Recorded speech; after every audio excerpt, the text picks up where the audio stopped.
yang paling aku pelajari adalah di sini teman-teman kita, teman-teman yang dari berbagai ragam fakultas atau beragam universitas, ada banyak yang perbedaan pola pikir, perbedaan caranya, perbedaan kemauan untuk mengimplementasikannya, dan berujung pada perdebatan.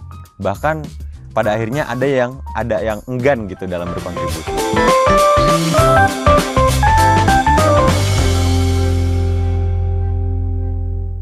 Kenalin, namaku Didan Muhammad Al-Basid, asalnya dari Departemen Ekonomi Sumber Daya dan Lingkungan atau ESL, Angkatan 57, Fakultas Ekonomi dan Manajemen, dan biasanya aku dipanggil Didan. Dan kebetulan saat ini lagi aktif kegiatannya yang pertama di Duta IPB tentunya secara internal, dan secara eksternalnya aku ikut di organisasi bernama Generasi Cerdas Iklim Indonesia yang bergerak di bidang pendidikan literasi untuk generasi muda. Dan terakhir, aku ikut di beberapa penelitian serta proyek-proyek.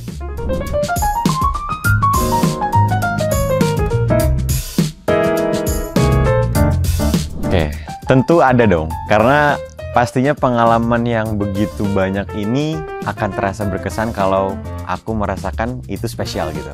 Dan yang paling berkesan menurutku yang aku bisa notice itu saat ikut pengabdian di Aceh dan di Lombok. Kenapa berkesan? Karena di sana aku bertemu dengan banyak sekali orang yang sangat beragam dan bervariatif. Dan yang kedua adalah budaya dan tradisi yang begitu asri dan tradisional, dan tradisinya tidak pernah hilang. Dan yang paling penting dari kedua hal itu adalah lingkungannya.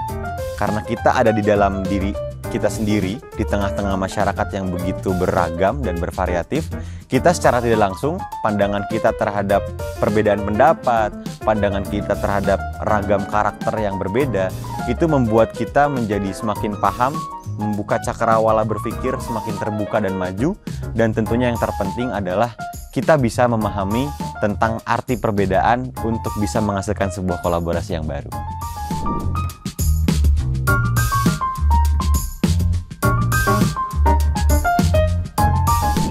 Jujur ya, pasti dari banyaknya kegiatan tadi yang dipelajari tentu sangat banyak. Tapi dari konteks keberagaman, konteks perbedaan dan inklusivitas dalam kerjasama ini, yang paling aku dapetin itu ketika kita dituntut untuk harus satu visi, memiliki grand program satu hal yang sama, dan harus diimplementasikan kepada masyarakat yang tradisinya sangat lekat gitu. Dan di situ yang paling aku pelajari adalah di sini teman-teman kita, teman-teman yang dari berbagai ragam fakultas atau beragam universitas, ada banyak yang perbedaan pola pikir, perbedaan caranya, perbedaan kemauan untuk mengimplementasikannya, dan berujung pada perdebatan. Bahkan pada akhirnya ada yang enggan gitu dalam berkontribusi. Dan disinilah sebetulnya pembelajaran yang sangat penting, yaitu tentang sosok kedewasaan dan sosok pemimpin yang mampu mengarahkan mereka semua aksi untuk memusyawarahkan hingga mencapai mufakat. Kenapa? Karena kalau kita udah paham nih tentang konflik yang mungkin akan sangat sulit untuk diselaraskan, untuk disolusikan, kita harus mampu untuk mendewasakan diri kita menjadi seorang pemimpin yang mengarahkan hingga bisa artinya mungkin bisa dibilang batasi pembicaraan.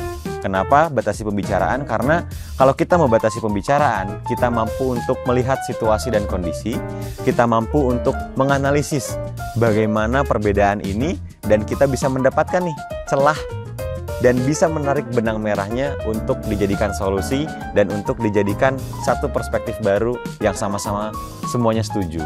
Dan berakhir, goalsnya adalah kolaborasi.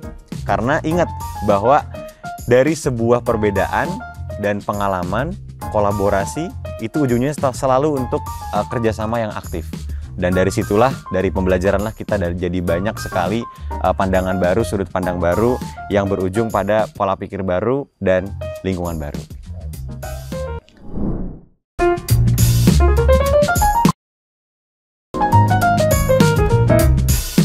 Oke, pesan ya, mungkin yang paling penting menurutku adalah satu dulu nih, budaya kalian dari rumah yang tadinya udah biasa, misalnya dari Sunda dengan kekuatan kebiasaan Sundanya yang ramah, tolong itu ditanamkan dulu jadi sebuah keunikan.